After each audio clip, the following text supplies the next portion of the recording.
V6 ini. Di V6 ini akan kita membahas temanya refleksi perubahan diri dan dampak pendidikan. Nah, apa yang akan kita bicarakan? Nah, kita akan diskusi tentang persiapan panen hasil belajar nanti ya. Kemudian pengumpulan survei umpan balik 360 derajat yang sudah diberikan kepada kepala sekolah, guru, siswa, dan yang mandiri Pak ya. Oke, dan yang mandiri. Kemudian refleksi perubahan dalam pembelajaran yang sudah diterapkan selama 6 bulan. Jadi bagaimana tanggapan murid terhadap proses pembelajaran yang sudah dilakukan.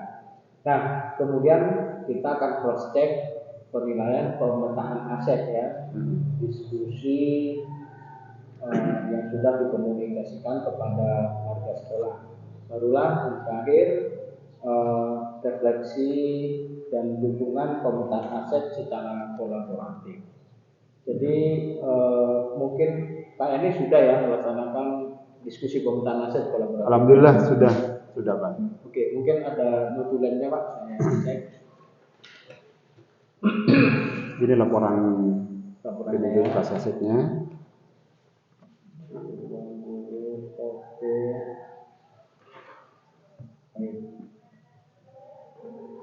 Baik, terima kasih ya. Nah ini jangan lupa untuk diunggah ya. Oh baik, di LMS kali ya. Di LMS atau mungkin sudah kayaknya silakan diunggah jika belum. Nah, Pak Yani, kita kembali ke fokus pendampingan kita. Kita santai aja sebab kita konfirmasi apa-apa yang sudah dilakukan oleh Pak Yani terkait kegiatan itu. Nah, di format umpan balik yang sudah diberikan kepada guru, KS, ke siswa dan diri sendiri nih, mungkin Pak Yani bisa istilahnya merencanakan apa rencana Pak Yani setelah mendapatkan umpan balik ke depannya ya, berdasarkan feedback 360 derajat ini. Baik, terima kasih. Yang utama yang tentang terkait dengan feedback ini Pak Ali, sebetulnya kalau dari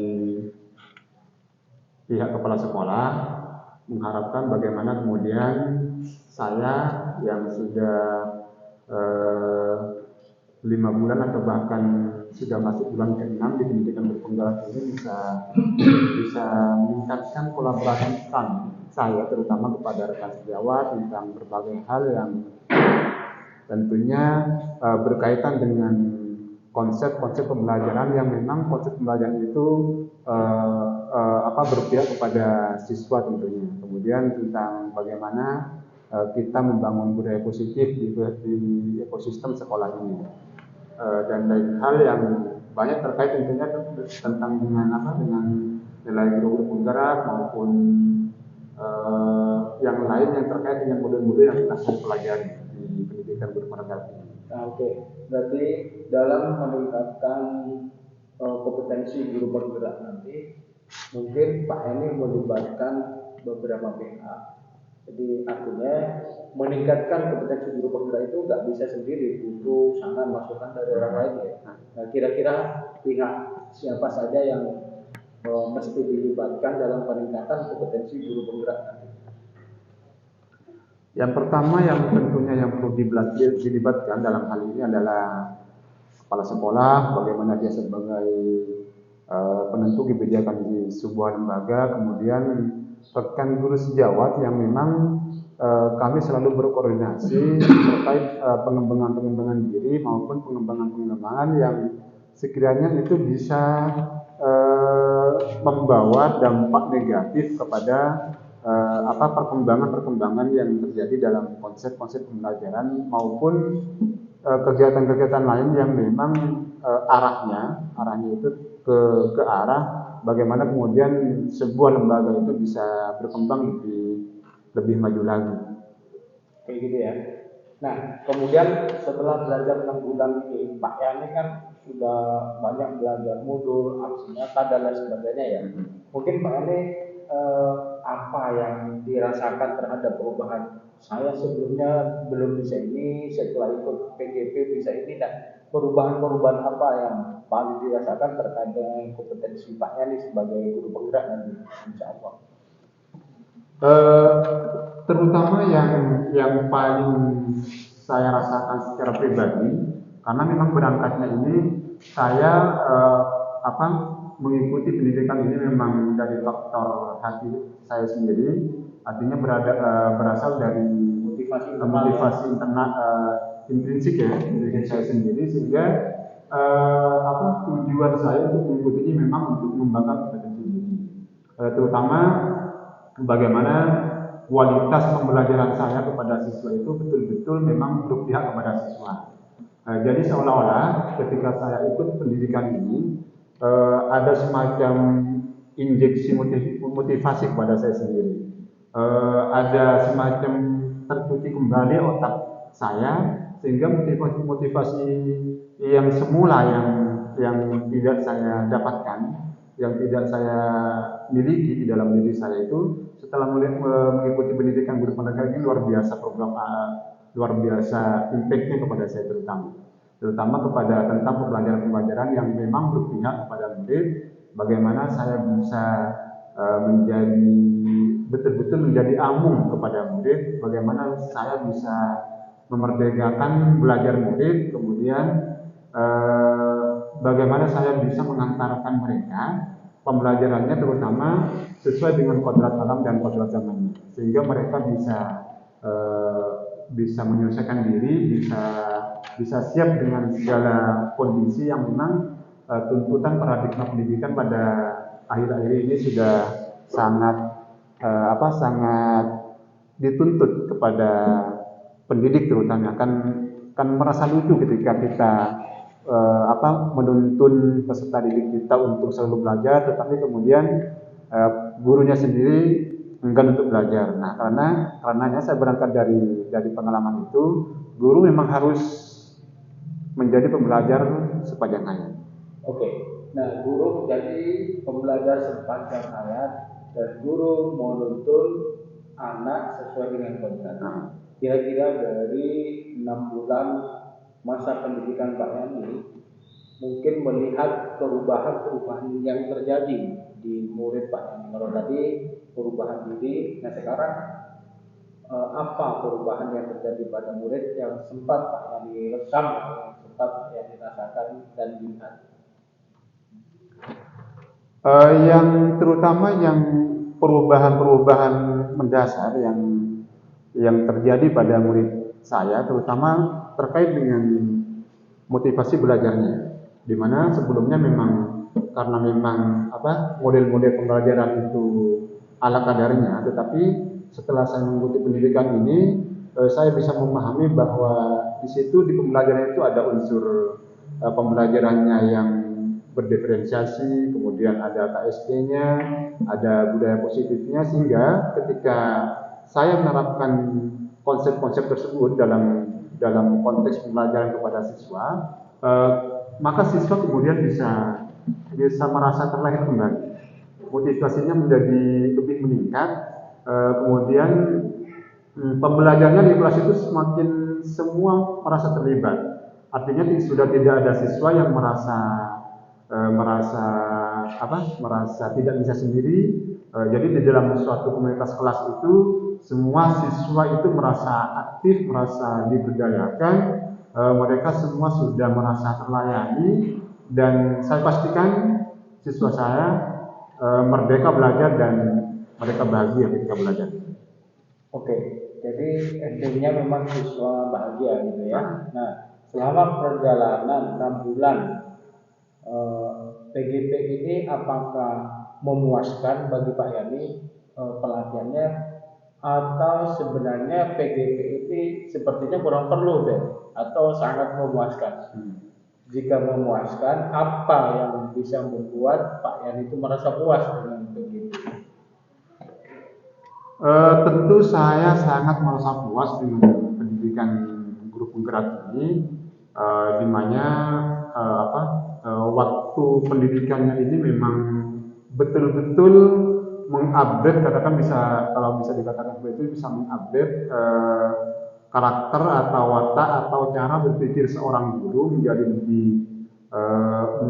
lebih maju, sehingga itu nanti akibatnya tentu kepada pembelajarannya, pada siswanya, terlebih kepada ekosistem sebuah lembaganya. Sehingga dalam praktekkan setiap modul-modul yang memang telah saya pelajari dalam pendidikan bergerak ini memang sangat luar biasa efeknya kepada saya, kepada sekolah juga, kepada rekan sejawat juga.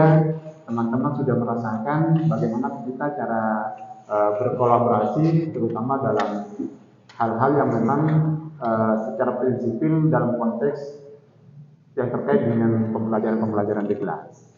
Baik, Pak. Nah, terkait dengan pembelajaran di kelas ya, dan Pak Yani sudah menjalankan proses selama 6 bulan. Ada sesuatu yang cukup menantang lah bagi Pak Yani ketika melewati tahap demi tahap pendidikan guru penggerak ini. Ya. Yang paling menantang bagi saya dalam selama proses pendidikan guru penggerak ini adalah bagaimana saya bisa mengaktualisasikan diri terkait dengan aksi nyata, di mana aksi nyata itu merupakan sebuah reduksi dari tahapan-tahapan alur, mulai dari diri, kemudian elaborasi, kemudian ruang kolaborasi, sampai pada tahap aksi nyata, di mana aksi nyata itu kalau saya berpikir merupakan sebuah upaya tindakan kita mengaktualisasi diri dari berbagai alur-alur tadi, sehingga itu yang menurut saya menjadi tantangan tersendiri, karena memang saya dalam melakukan aksi nyata itu memang benar-benar nyata aksinya sesuai dengan alur yang ditentukan. Oke, baik Pak Yani. Nah, berikutnya nanti terkait dengan pemetaan aset. Jadi pemetaan aset kita tanya dulu Pak Yani beberapa hal konfirmasi. Setelah itu nanti mungkin mengundang satu aktor yang diajak dulu mengikuti kegiatan pemetaan aset secara kolaboratif. Jadi di sesi itu ngambil satu kursi lagi lah yang kecil kayak ini, kita kumpul di sini lah ya. Jadi ngambil kursi satu lagi, nanti saatnya di sini bersama bertiga ya. Nah, baik, sekarang untuk Pak Yani dulu nih. Nah, dari kegiatan pemetaan atau penilaian pemetaan aset yang akan saya lakukan ini, Pak Yani telah melakukan diskusi pemetaan aset ya. Betul. Siapa saja aktor yang dilibatkan dalam diskusi itu, Pak? Dalam pemetaan aset atau sumber daya itu, saya telah melibatkan setidaknya 6 aktor. Kalau dari pihak sekolah tentu ada kepala sekolah, kemudian rekan guru, murid, kemudian pada saat itu juga ada yang dihadirkan tokoh masyarakat atau tokoh agama, kemudian komite sekolah, dan satunya keterwakilan gender. Oke. Jadi ada 6 aktor ya. 6 aktor yang terlibat dalam kegiatan pemetaan aset itu. Nah, ketika Pak Yani bersama aktor-aktor itu berdiskusi, dari Pak Yani ini bagaimana cara menemukan dan mengidentifikasi sumber daya yang ada di sekolah? Prosesnya gimana dalam kegiatan diskusi itu? Pertama, dalam mengidentifikasi sumber daya itu, yang saya lakukan adalah yang pertama itu menyusun daftar sumber daya yang memang ada di sekolah kami, di mana jenis sumber daya yang ada di sekolah ini sekiranya bisa kami identifikasi, termasuk fisik dan segala macam.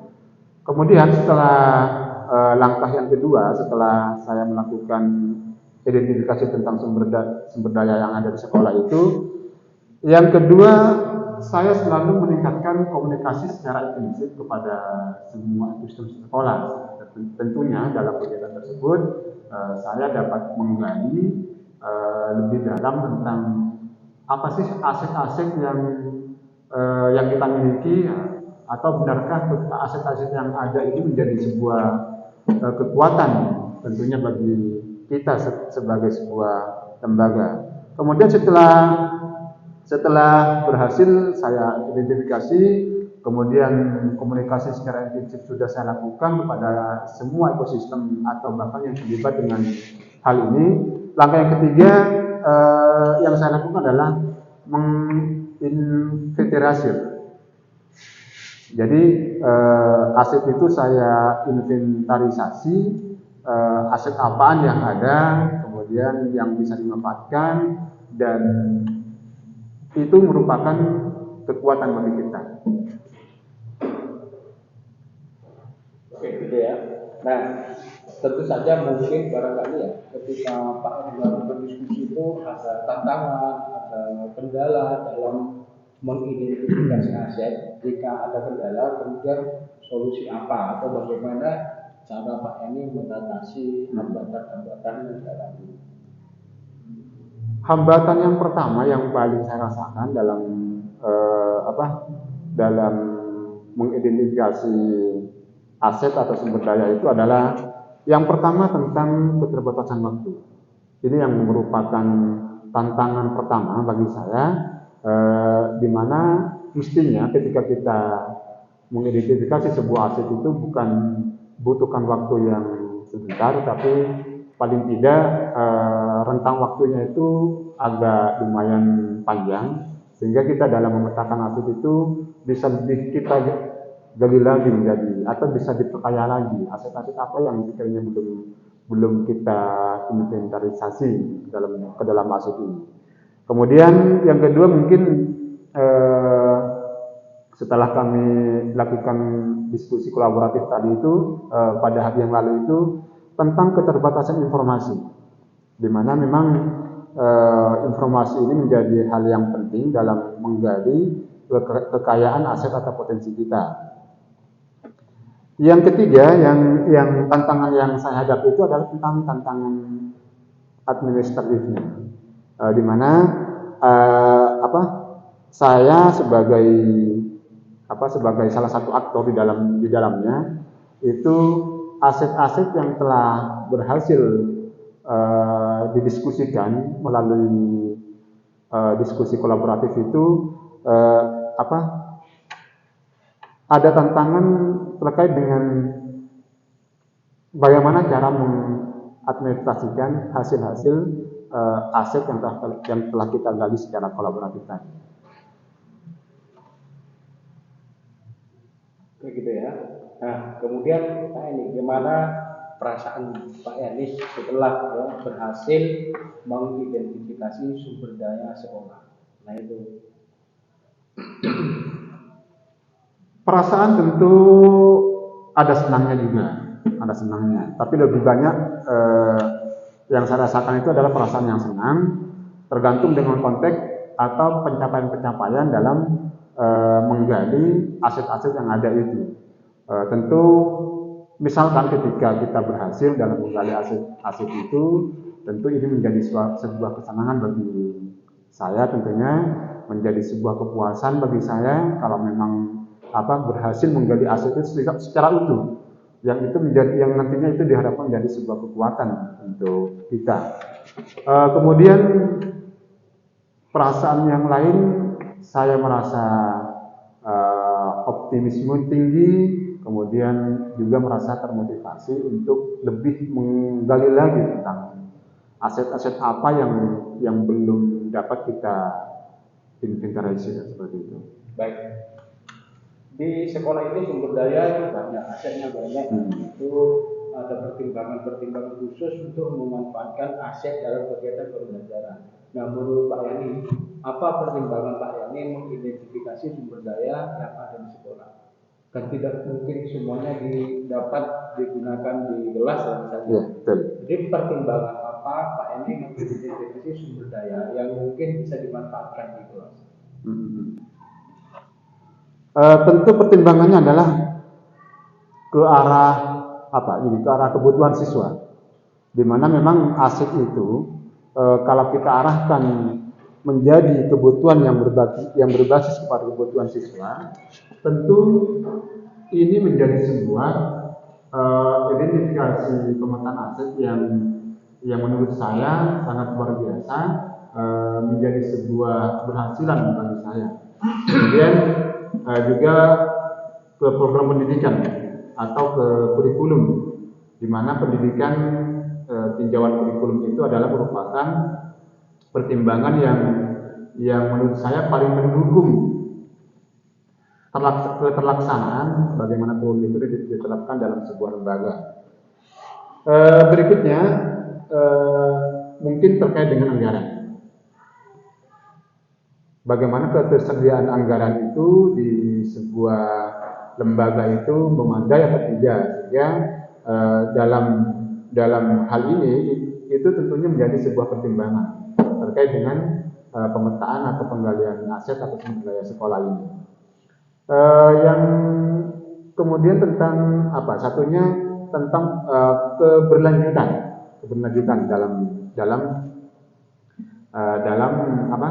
dalam menggali kekuatan atau kekayaan aset yang sebetulnya aset-aset itu setelah kita gali secara kolaboratif sangat banyak sekali aset yang nantinya bisa menjadi kekuatan untuk kita lebih berkembang lagi atau lebih kita sebagai lembaga atau bahkan sebagai pendidik kalau merujuk kepada aset yang telah kita diskusikan secara kolaboratif itu menjadi sebuah kekuatan kita bersama.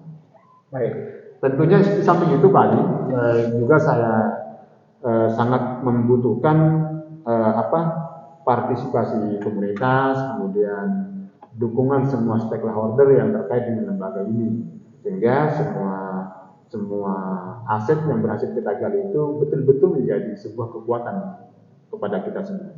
Nah, semua aset jadi kekuatan ya untuk kegiatan kita semua di sini lah, kegiatan pembelajaran di kelas. Nah, Pak Yani, mungkin ada sumber daya yang belum dibicarakan di diskusi itu. Tiba-tiba Pak Yani sekarang punya pikiran nih, ada nggak sumber daya yang dari luar kah yang belum sempat dibicarakan sehingga munculnya itu sekarang atau beberapa waktu yang lalu yang mungkin juga perlu diidentifikasi. Contohnya apa? Tentu ada satu atau bahkan aset atau kekuatan sumber daya yang pada saat itu belum berhasil dimunculkan ketika kita melakukan diskusi kolaboratif bersama 6 aktor tadi, di mana sebetulnya kita itu mempunyai aset yang sangat dekat dengan kita, yang perlu kita kembangkan, kita perlu rawat, kemudian tentunya itu juga bisa nantinya bisa diharapkan menjadi kekuatan aset untuk kita bersama, terutama pada aset-aset yang strategis, pemanfaatan sumber daya orang tua siswa terutama, yang memang kebetulan Pak Ali di sini siswa kami sangat heterogen, di mana dalam pekerjaan wali siswa itu sangat bervariasi di sini. Nah, itu bisa kemudian kita jadikan sebuah aset nantinya untuk menjadi kekuatan kita, terutama kepada siswa kita nantinya bisa diharapkan mampu istilahnya memanfaatkan aset-aset yang ada pada wali murid tadi, sehingga di situ nanti bisa menciptakan siswa yang lebih kreatif, lebih bisa berkolaboratif dengan wali siswanya tadi. Oke, nah baik, terima kasih Pak Yani. Berikutnya untuk kesempatan yang akan datang setelah ini saya ingin Pak Yani mengundang salah satu aktor untuk kita konfirmasi ya, diskusi. Barangkali bisa silakan dipanggil Pak Yani untuk diskusi sebentar saja terkait dengan diskusi kolaboratif permintaan aset. Ya, baik Pak. Langsung diundang. Ya, silakan. Pak ini mau bilang. Nah, sampai beri. Bapak dalam sini Pak ini.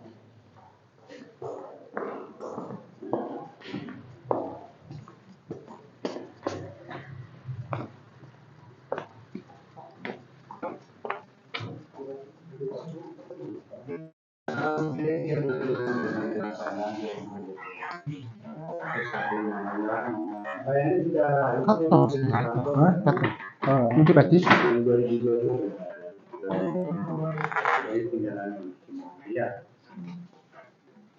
Mungkin Pak Budin sidang ada. Pak Oneng Pak Anu. Tidak.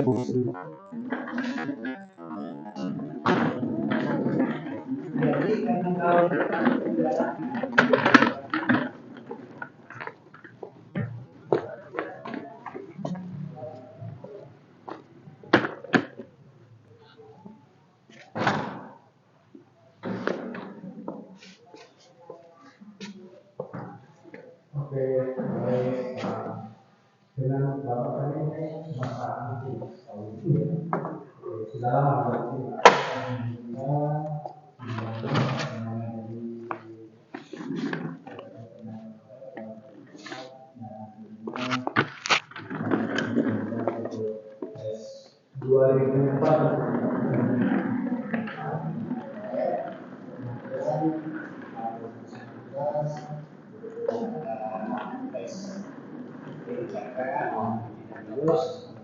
lulus, kemudian tahun 2021 tanggal 1 Januari itu alhamdulillah meluluskan dan alhamdulillah ditugaskan di lembaga sekolah alhamdulillah. Ada Pak, ada pelajaran apa? Mata pelajaran yang saya pegang itu adalah sesuai dengan kualifikasi pendidikan saya, pendidikan agama Islam. Memang di SKP 3 tadi. Betul. Jadi pengalamannya sudah banyak. Asli sini Pak ya? Alhamdulillah asli sini, asli kan ya. Masuk keluarga sini. Alhamdulillah. Betul. Alhamdulillah. Nah ini Pak, jadi kita konfirmasi aja terkait perjalanan panjang Pak Yani sebagai calon guru ya. Sebentar lagi insya Allah jadi guru penggerak yang akan terus memberikan perubahan-perubahan di sekolah kita di sini. Nah kemarin di kegiatan seminggu yang lalu Pak Yani kan mengumpulkan teman-teman nih.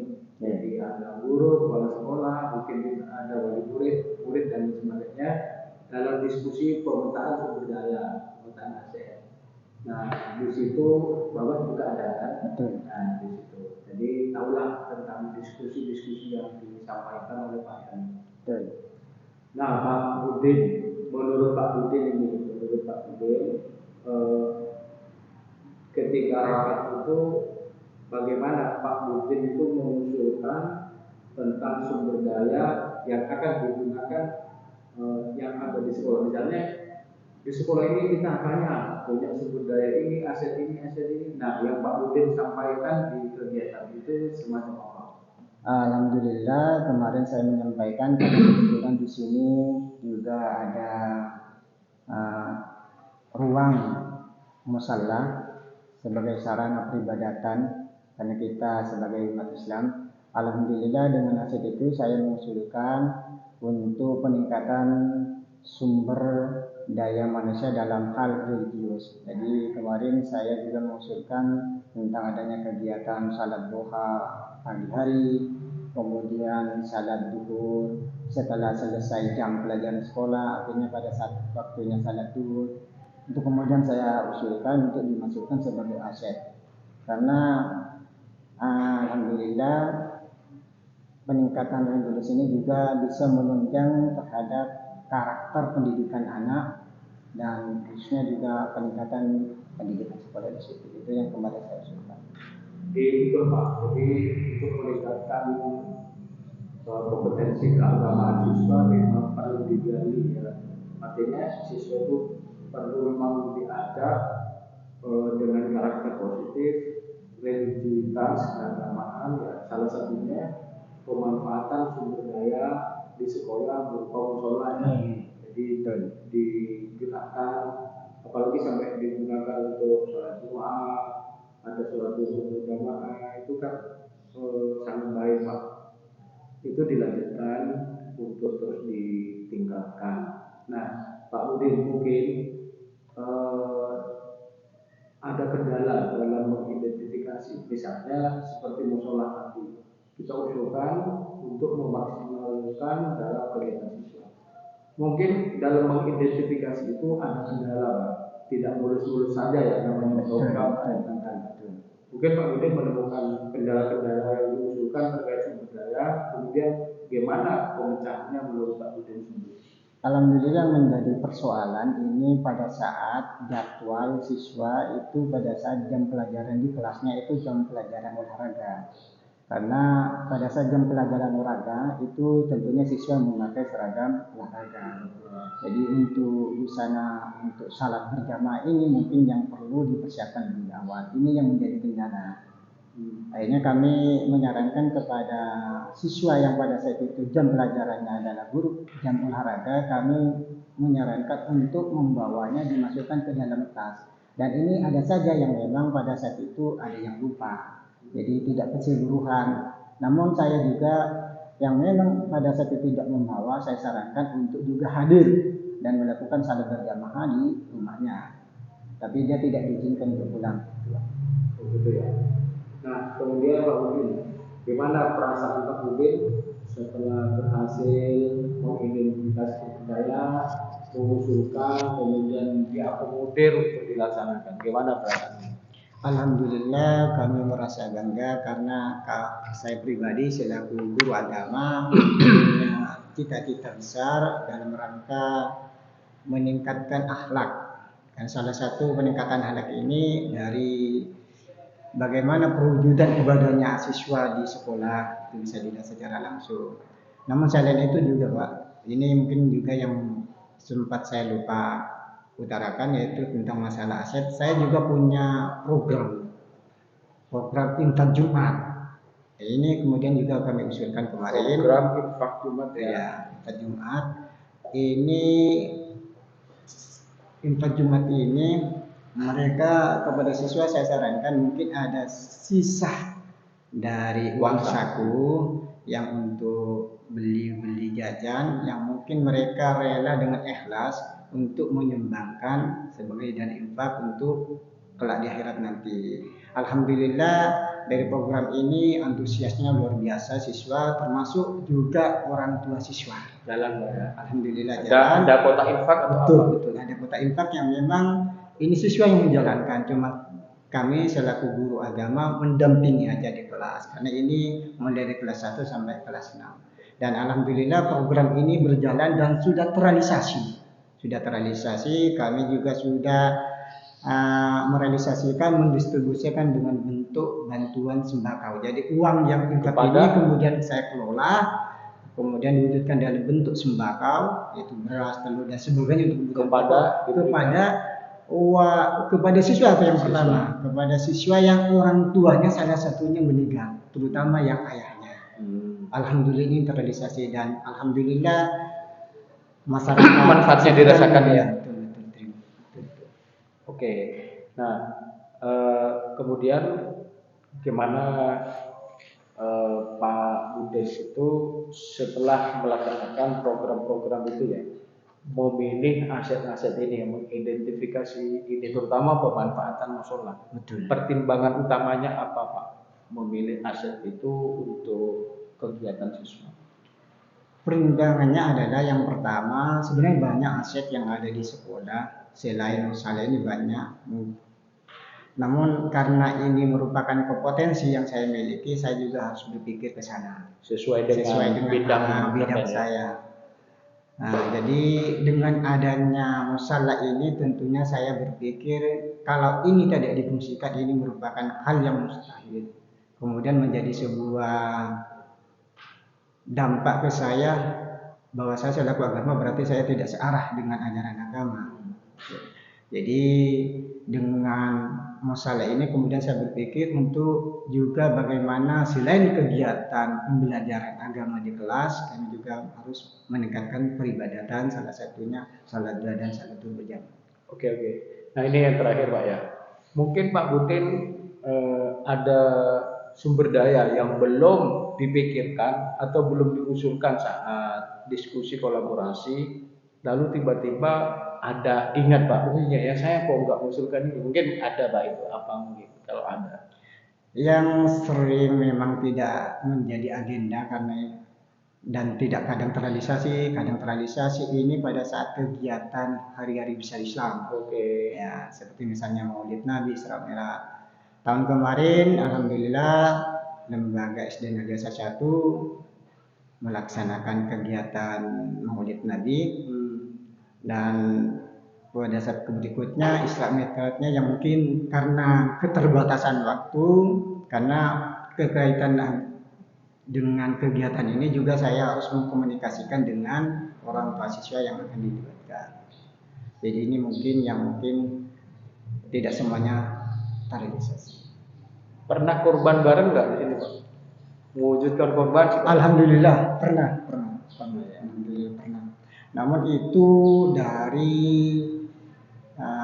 angsuran dari pemotongan uang kesejahteraan. Oh, dari guru-gurunya berarti. Oke. Dan memang kemarin juga ada salah satu orang tua siswa yang mendonasikan atau menghibahkan sapi korbannya untuk disembelih di sekolah SD Negeri 1. Wah itu luar biasa Pak. Jadi aset-aset itu juga penting ya. Jadi kepedulian sosial, kepekaan sosial bagi murid ternyata masih tinggi. Nah, terima kasih Pak Udin sudah mendampingi saya ini beberapa waktu sehingga saya sudah selesai untuk konfirmasi panjenengan.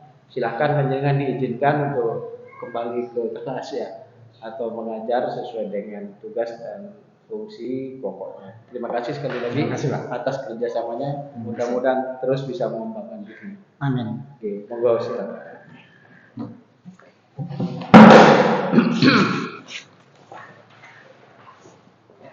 Nah, oke, Pak Yani, tadi sudah kita diskusi ya dengan salah satu aktor yang Pak Yani ajak untuk diskusi kolaborasi pemetaan aset ini ya.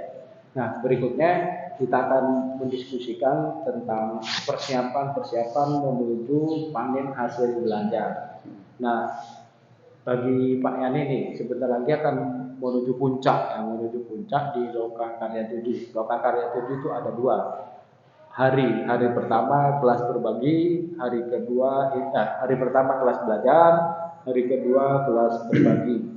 Nah, mungkin di persiapan itu Pak Yani ada ide lah untuk persiapan panen karya. Idenya untuk memeriahkan panen karya itu seperti apa? Tentunya saya harus mempersiapkan mental terlebih dahulu. Mental saya, di mana ketika Loka 7 nanti, saya bisa betul-betul bisa merefleksikan diri saya sebagai calon guru penggerak yang sudah ditempa beberapa bulan terakhir ini, terutama pada bagian-bagian yang telah menjadi bagian awal pada saya, sehingga nanti saya bisa menyuguhkan tentang program tersebut, baik berupa video, berupa artikel maupun berupa ketentuan-ketentuan yang semestinya berlaku dalam kegiatan tersebut. Artinya nanti ada beberapa angka produk yang Pak Yani pamerkan ya di situ, tanda kutip pamerkan. Jadi tentu saja yang dipamerkan itu adalah aksi nyata ya, baik dalam bentuk apa tadi, poster, artikel ya. Nah, jadi perlu disampaikan bahwa dalam Lokakarya 7 khususnya di kelas berbagi di hari kedua itu tidak ada produk-produk UMKM. Jadi bukan kewirausahaan menghasilkan produk yang tampil mana produknya. Produk yang dimaksud di situ adalah berupa program yang sudah dikerjakan dalam aksi nyata. Jadi nanti yang dalam bentuk fotonya itu A3 kertasnya, kemudian di situ ada rangkaian foto-foto aksi nyata mulai dari proses dan sampai ke aksi nyata terjadi atau dilakukan. Kemudian kalau dalam bentuk video itu nanti disatukan dengan teman-teman kemudian di barcode. Nah, ketika pengunjung datang, kita klik barcode sudah muncul video-video inspirasi aksi nyata di situ. Demikian juga artikel, ketika artikel dikumpulkan sesama artikel, kemudian itu di barcode. Nah, artikelnya di barcode, begitu di barcode masuk, maka ada pilihan-pilihan artikel aksi nyata dari teman-teman CGP. Gitu kan? Jadi semua harus membarcode? Tidak seperti yang ditugaskan atau seperti yang kemarin sudah diinformasikan. Pak ini kebagian titik berapa? Saya kebagian apa kemarin?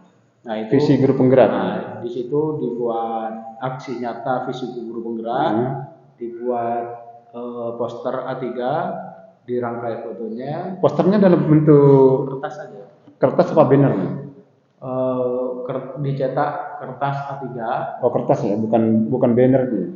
Kalaupun banner sebenarnya nggak apa-apa, tapi bannernya ya sekotak itu. Iya, yang ukuran A3. Ukurannya A3, tidak ada masalah. Kemudian itu nanti di hari pertama dipresentasikan sesama teman berhadapan. Kemudian siangnya kan hari pertama sampai jam 11.45 acaranya. Setelah itu istirahat. Setelah istirahat mempersiapkan dekorasi atau stand untuk hari kedua. Nah, di persiapan itu nanti yang namanya poster-poster ditempel di dinding stand itu. Standnya berupa apa kira-kira, Pak? Berupa berbentuk panggung mini atau kotak berbentuk? Jadi kotak saja. Jadi kayak gini ya, kotak. Jadi ini papan di belakang itu ada dinding, papan. Oh, bukan berbentuk stand-stand seperti pameran gitu, bukan? Ya dibentuk seperti itu. Oh gitu. Cuma tidak ada kuade. Oh iya. Jadi di situ memamerkan produk program setiap CGP. Jadi kegiatannya di Pak ya? Kegiatannya di dalam ruang apa di luar ruang?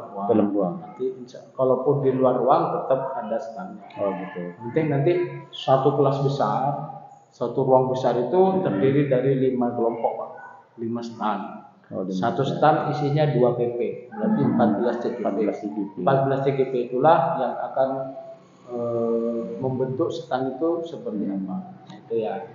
Yang penting di situ yang diadu, yang dipamerkan adalah programnya. Program. Bukan beras kencur, bukan tahu tempe, goreng ikan, bukan itu. Bukan produknya. Bukan produknya. Tetapi kalau ada prototipe alat peraga yang digunakan boleh ditampilkan. Maksudnya Pak Yani mengajar tentang tata surya. Ketika pembelajaran diferensiasi, silakan bawa prototipe tata surya, nggak ada masalah. Oh boleh ya? Boleh. Hasil karya yang dibuat sebagai media pembelajaran boleh.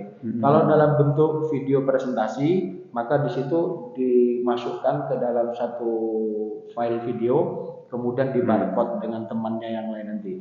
Jadi dalam satu stand itu nanti ada 2 barcode video dan barcode artikel. Dalam satu stand yang 14 CGP ini. Ketemunya nanti di Lokan 6. Oh gitu. Ya, diskusi nanti insya Allah di Lokan 6 seperti apa pembagiannya. Nah, kita akan munculkan di sana ya. Oke, Pak, ini demikian kegiatan kita hari ini. Saya mengucapkan terima kasih dan apresiasi luar biasa Pak ini yang sudah mengerjakan praktik baik yang dilakukan dalam kegiatan pembelajaran daring maupun tugas-tugas di LMS. Jadi saya mohon dicek kembali barangkali ada aktivitas-aktivitas di LMS yang belum atau sedang diupayakan untuk dicek kembali sehingga ketika PGP ini selesai, Pak Yani hanya punya waktu 2 hari dari Lokakarya 7 itu untuk menyelesaikan. Setelah itu ditutup aksesnya. Oleh karena itu, mulai sekarang dicek kembali LMS-nya ya. Jadi persentasenya dikontrol sehingga tugas-tugas tidak ada yang tidak diselesaikan.